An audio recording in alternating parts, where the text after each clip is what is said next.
అందరికీ నమస్కారం. గీతమ్మ కథల ప్రపంచానికి స్వాగతం.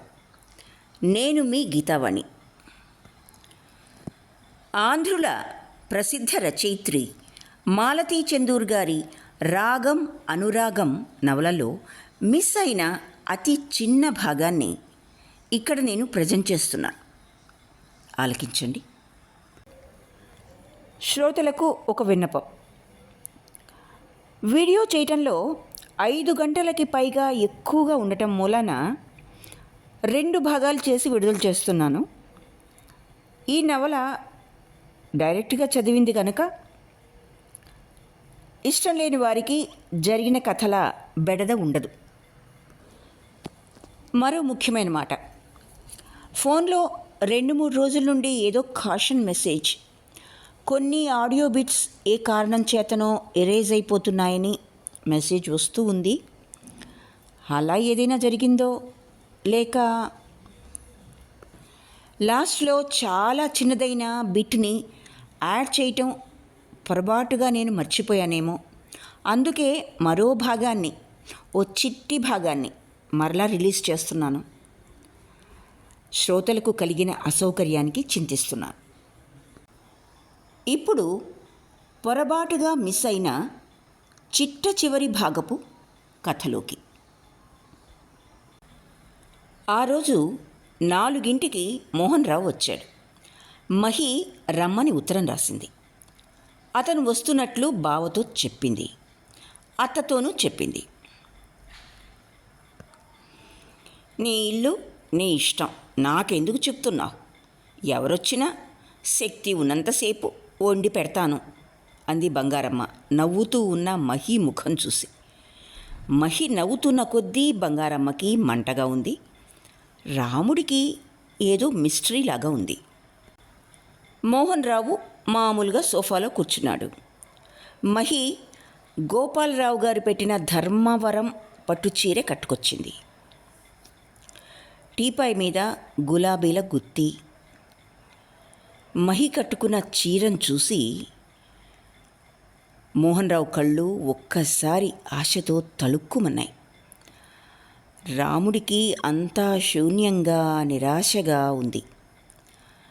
తను 6 నెలల నుంచి చేసుకున్న ఏర్పాట్లు, వేసుకున్న పథకాలు అర్థవిహీనంగా కనిపిస్తున్నాయి. ఈ మహి తన మనిషి కాదు. సన్నగా మెరుపు తీగలా ఉన్న ఈ చదువుకున్న యువతి తన సృష్టి. తను రూపుదిద్ది ఇంత దాన్ని చేశాడు. ఈనాడు మహి తన నుంచి వెళ్ళిపోతుంది. తను వద్దు అంటే ఆగిపోతుందా? ఆగిపోవచ్చు, కానీ తాను ప్రాధేయపడడు. పోనీ దెబ్బలాడితేనో? ఎవరితో? ఈ మోహన్ రావుతో. నెల్లూరులో అంతా బాగున్నారా అడిగింది మహి టీ అందిస్తూ. అంతా బాగున్నారు. నువ్వు తన ఉత్తరాలకి జవాబు రాయలేదుట. ప్రభ తనకి కోపం వచ్చిందని చెప్పమంది. స్వయంగా వచ్చి అలక తీరుస్తానని చెప్పండి అంది మహి చిరునవ్వుతో.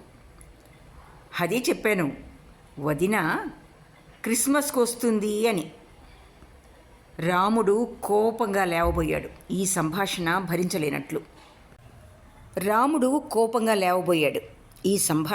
భరించలేనట్లు. కూర్చో బావా. మా బావ ఫారెన్ వెళ్తున్నాడట. షూరిటీ బాండ్ మీద నన్ను సైన్ చేయమంటున్నారు. మీకు చూపించి ఆగింది మహి. అది చాలా రిస్కీ వ్యవహారం. మా ఫ్రెండ్ ఒకడు ఇలానే షూరిటీ బాండ్ మీద సైన్ చేశాడు. ఆఖరికి 20,000 జేబులోంచి కట్టాల్సి వచ్చింది. కాస్త ఆలోచించి ఆగిపోయాడు. మహి, ఆ కవర్ లేతే. మహి చేతుల్లోంచి కవర్ గభాలను లాక్కొని పర్రున చించాడు రాముడు. ముందు ఎన్ని పంపు. నా సంగతి నీకు బాగా తెలుసు. ఈయనెవరు కాగితాల మీద సంతకం పెట్టడానికి, వద్దంటానికి? ముందు నడవండి. చొక్కా చేతులు పైకి లాక్కుంటున్నాడు రాముడు. మహికి టెనమెంట్స్ నాటి బావ జ్ఞాపకానికి వచ్చాడు.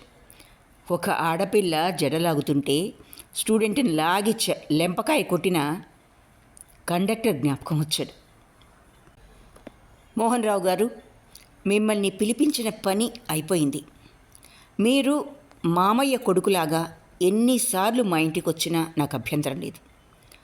నాకు తల్లి లేదు, పుట్టింటి వాళ్ళం, మా ఇంటి ఆడపడుచువి అంటూ మావయ్య నాకు ఈ పట్టుచీర పెట్టారు. అది కట్టుకుంటే మీరేమో ఏదో ఊహించుకొని ఆనందపడిపోయారు. ఈ బావేమో తను ఏదేదో ఊహించుకొని తాను పొడుస్తానంటూ వచ్చాడు. మీ ఇద్దరిలో ఎవ్వరికీ నా మనసు స్పష్టంగా తెలియదు. నేనసలు మీ ఊరు ఎందుకు వచ్చానో తెలుసా? మా అమ్మ ఫోటో ఒక్కటైనా కనపడుతుందేమోనని, అమ్మ పోలికలు మీలో ఎక్కడైనా కనిపిస్తాయేమోనని, మా అమ్మ గురించి చెప్తారేమోనని. కానీ మీకెవ్వరికీ నా ఒంటరితనం, నా లోన్లీనెస్ అర్థం కాలేదు. నన్నేదో పట్టుకుని పెళ్లి చేసేద్దామని అందరూ ఊహలు పన్నటం మొదలుపెట్టారు. ఈ బెదురుగొడ్డు నేను పెట్టిన పేరు కాదు, మా సావిత్రి పెట్టిన పేరు. నన్ను మీకు అప్పచెప్పేసి పెద్ద త్యాగం చేసేసి మజ్నులాగా ఫారిన్కి వెళ్ళిపోదాం అనుకుంటున్నాడు. నాకు కావాల్సింది ఇతను, మా బావ. He is my man.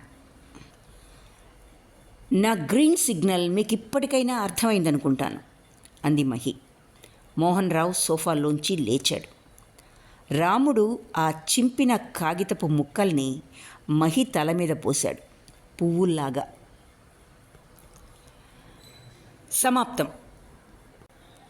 ఇక్కడితో రాగం అనురాగం అన్న మాలతీ చందూర్ గారి డైరెక్ట్ నవల పూర్తి అయింది. ఒక చిన్న మాట టైటిల్ గురించి. రాగం అనురాగం.